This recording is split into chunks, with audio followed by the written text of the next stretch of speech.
An obsessed stalker who has had a 3-decade fixation with former BBC Newsnight presenter Emily Maitlis has been jailed for 8 years after attempting to breach a restraining order for the 20th time. Edward Vines wrote 8 letters addressed to Ms. Maitlis and her mother expressing his unrequited love for her, which he tried to send from HMP Nottingham between May 2020 and December 2021. A judge at Nottingham Crown Court told the 52-year-old he has shown breathtaking persistence in his efforts to contact his victim, saying it was clear he saw the restraining order as meaningless.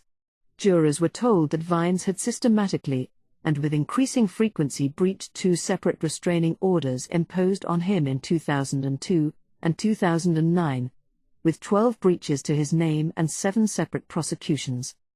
In one of his letters to the journalist, he told her he would continue to brood and to write letters in prison, unless she spoke to him about her behavior while they were at Cambridge University together in 1990.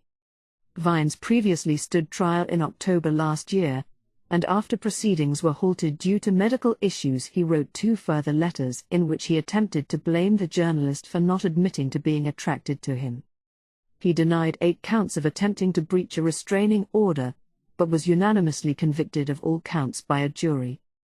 Prosecutor Ian Way spoke of the defendant's insatiable desire to speak with the BBC presenter, while he was giving evidence in his latest trial in July, with Vines admitting he would send letters to her if he was freed from prison. Vines had breached the restraining order on 12 previous occasions, including letters and emails addressed to Ms. Maitlis at the BBC. For the final 2 of his previous breaches, Vines was jailed for 3 years after a judge said he feared there was no sight of this ever ending, describing the defendant's behavior as a lifelong obsession. Despite the lengthy prison sentence and the imposition of a restraining order, Judge Mark Watson told the defendant on Monday he remained undeterred and continued in his efforts.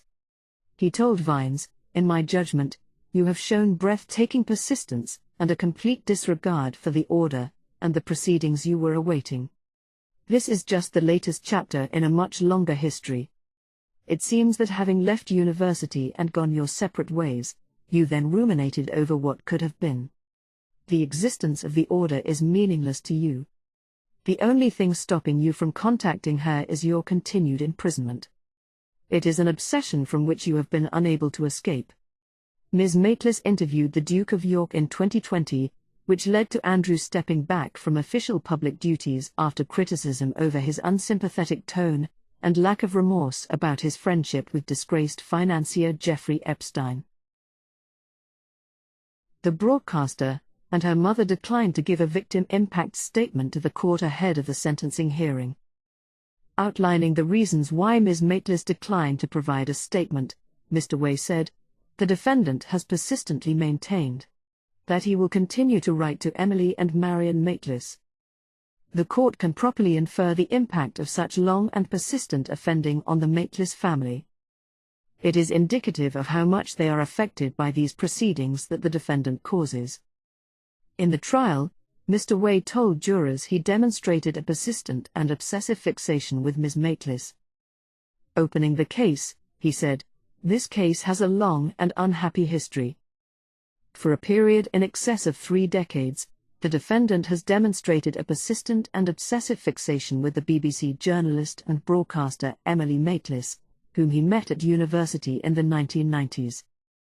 His compulsive behaviour towards her resulted in a conviction against him before the West London Magistrates' Court on September 19, 2002 for pursuing a course of conduct which amounted to harassment." Mr. Way continued, "His persistent behavior towards her resulted in a conviction against him. That resulted in the first of 2 restraining orders imposed against him. Since that time he has, the prosecution assert, systematically, and with increasing frequency, attempted to breach that order. He can't let go of something that he perceived was a wrong to him 30 years in the past, and that, we say, is what is driving him." Nottinghamshire Police's Sergeant Carl Holland, who led the investigation, said, "In this latest case, all 8 letters were intercepted by prison staff, and so Vines' only accomplishment was to significantly extend his detention at Her Majesty's pleasure. Sadly, He is wasting his life by continuing this futile campaign of harassment.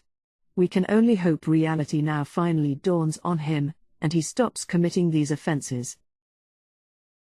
Please like, comment and subscribe for further court updates.